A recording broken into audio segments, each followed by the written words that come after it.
now we get to Gregory. The most confusing, or one of the most confusing things in the entire game. Gregory is a creepy man who had a son named Joshua, and Joshua was a sickly child.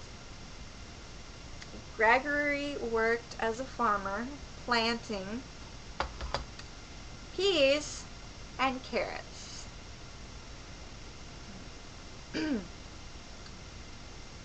We do know that Joshua eventually died, which is why when he found Jennifer, he made her dress as Joshua, because he thought that Jennifer was Joshua.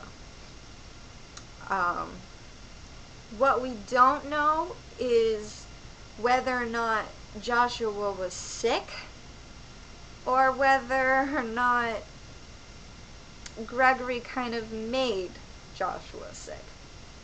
And I say this because it's kind of heavily implied that, well, okay, we know that Gregory was kidnapping children, and that Gregory was then killing the children. It is also implied that Gregory might have been eating the children, because he refers to the children as peas. So it is possible that Gregory was feeding human children to Joshua as a child, and that was what made Joshua sick and ended up dying. But we don't know that for sure. There's kind of no way to prove it one way or another. We just know that Joshua got sick and died. And Gregory's creepy story where it's like, on Sunday we find the peas, on Monday we take the peas, on Tuesday we, what was it? I think it was lock the peas up or cage the peas. On Wednesday we show the peas to Joshua. On Thursday we kill the peas. On Friday we grind the peas up. And on Saturday we bury the peas where no one can find them. That was pretty much what Gregory was saying, almost word for word, in the gingerbread house. He refers to the children that he's kidnapping as peas.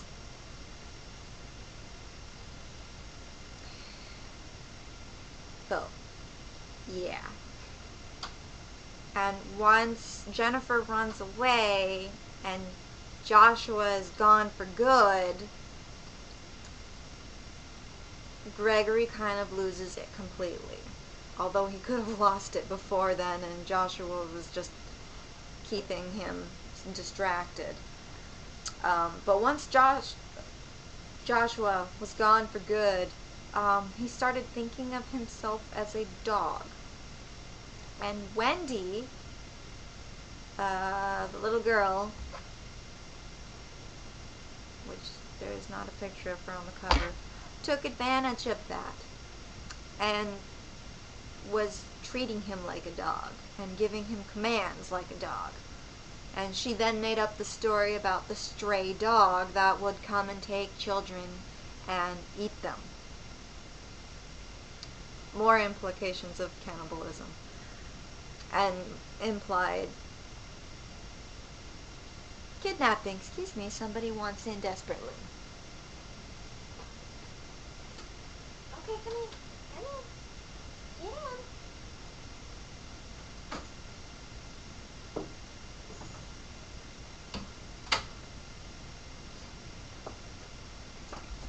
in. Okay. Where was I? Right, stray dog. That was a big theme in the game. Jennifer's main companion is a dog named Brown. And at first you think that the stray dog is referring to Brown, the dog. But later you find out that it's referring to Gregory, who thinks he's a dog.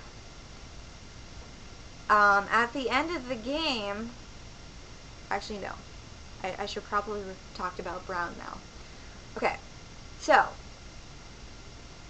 when Gregory started to lose it and Jennifer started to get concerned about her safety because Gregory was singing that song over and over and over again and telling really creepy stories to Jennifer, and then he would be holding this gun up to his head, she started to get concerned.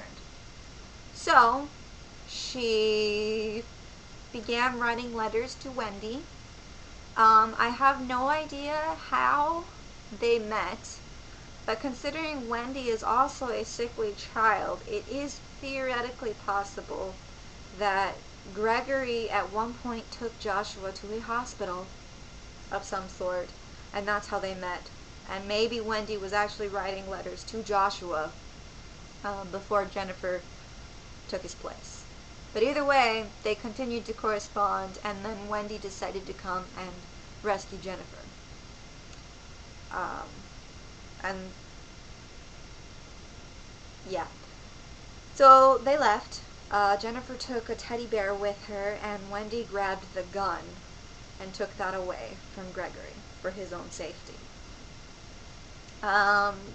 Then Wendy wanted Jennifer's devotion, right, to pledge her loyalty to Wendy.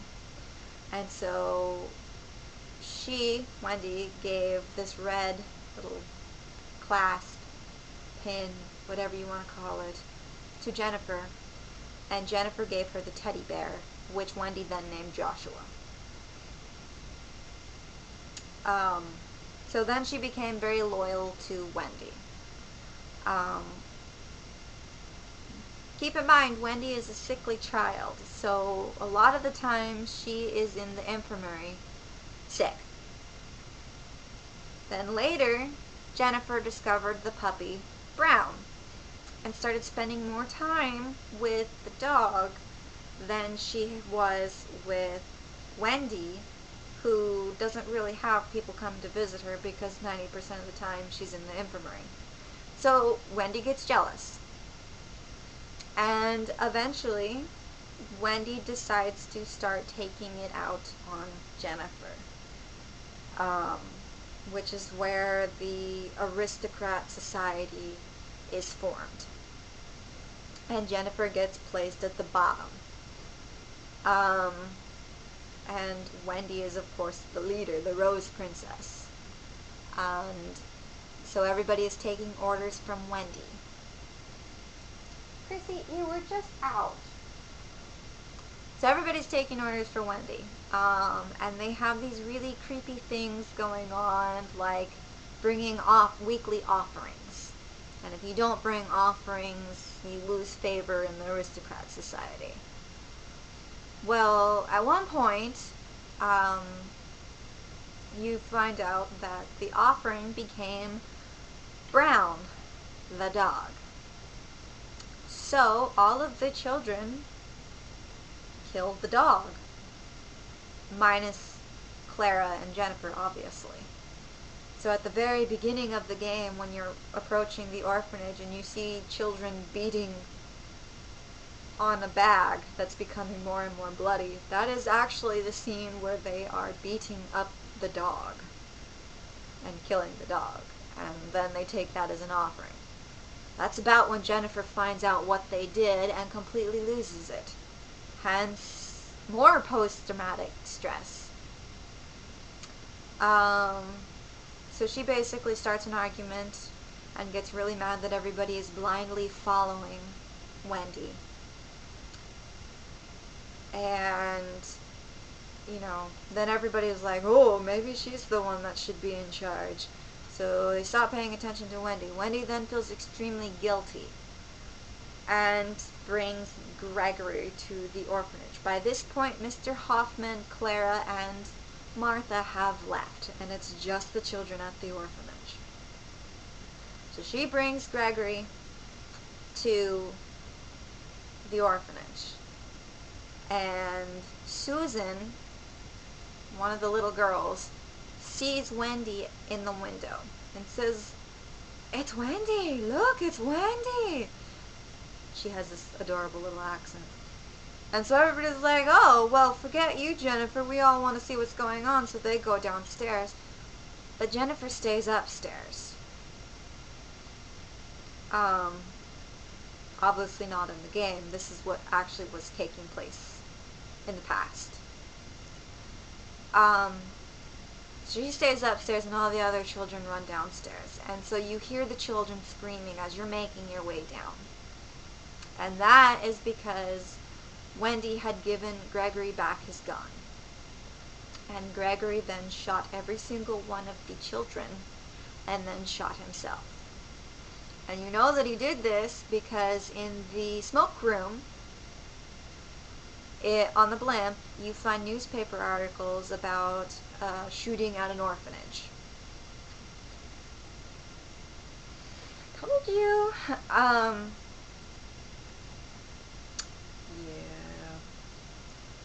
Right? And Jennifer ended up being the only survivor because, like I said, she was upstairs. Yeah. That's pretty much the story in a nutshell. She's the only survivor. She wants to forget what happened. And you're basically trying to figure out what the hell happened. None of these chapters are in order, which doesn't help you, which is why a lot of people were extremely confused when playing the game. Also,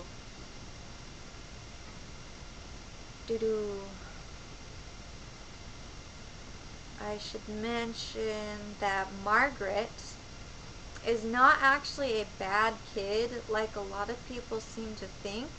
She's just a follower. And she wants to follow whoever is the strongest. And so she's kind of got like a power crush on Diana. And so she is in love with Diana. And Diana is, of course, not interested in the slightest. Mainly because she wants to remain a kid herself because of what's happening with Mr. Hoffman.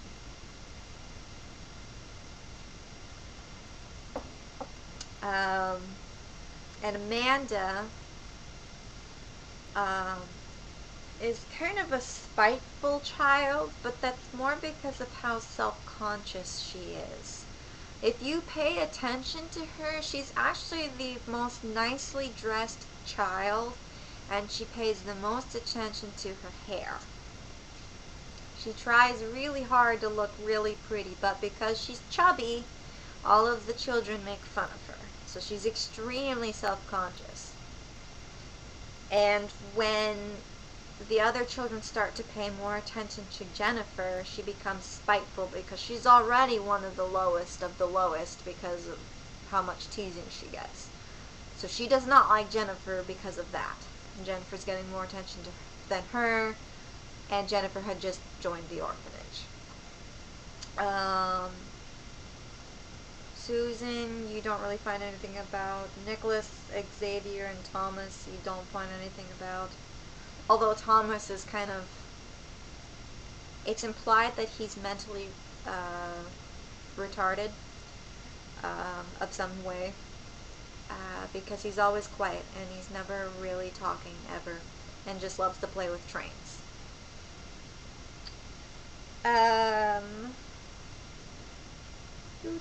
Olivia is seen as the crybaby princess, and that's because she misses her dad. Something happened, and that's what led her to being in the orphanage. Give me a second. Chrissy, you are so annoying. Come here. Come here. Come on.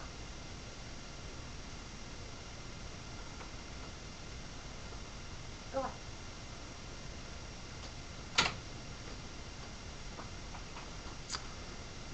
She's seen as the crybaby princess because something happened and she had to go to the orphanage. And she quickly finds out that if she cries a lot, she gets attention. So most of the time when you go up to her and talk to her, she's crying. But once Clara, Mr. Hoffman, and Martha leave, she stops crying because she's not getting any attention. Um,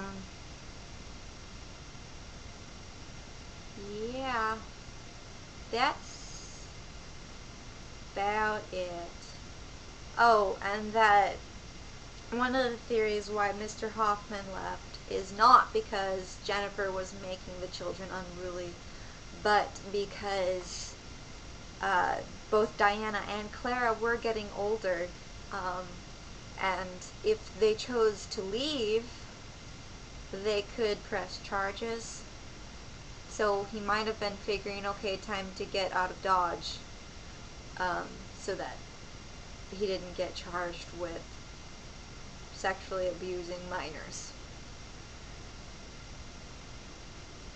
Yeah, um, that's pretty much it. That's the gist of the story.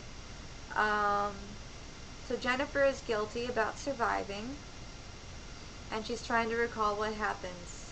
So while she's trying to discover what happens, you get little imps, also known as zombie children, um, attacking her.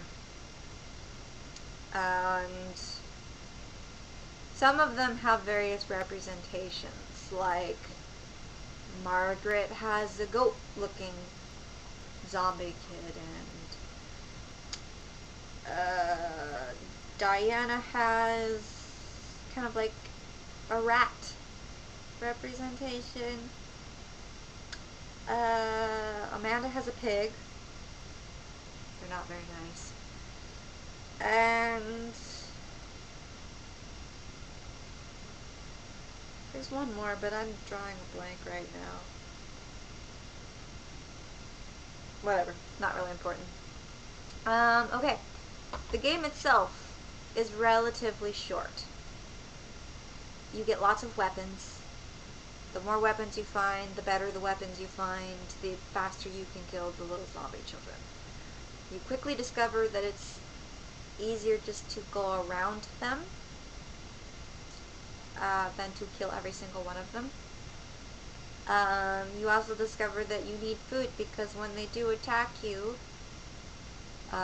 if you don't have any food, you get Limpy Jenny.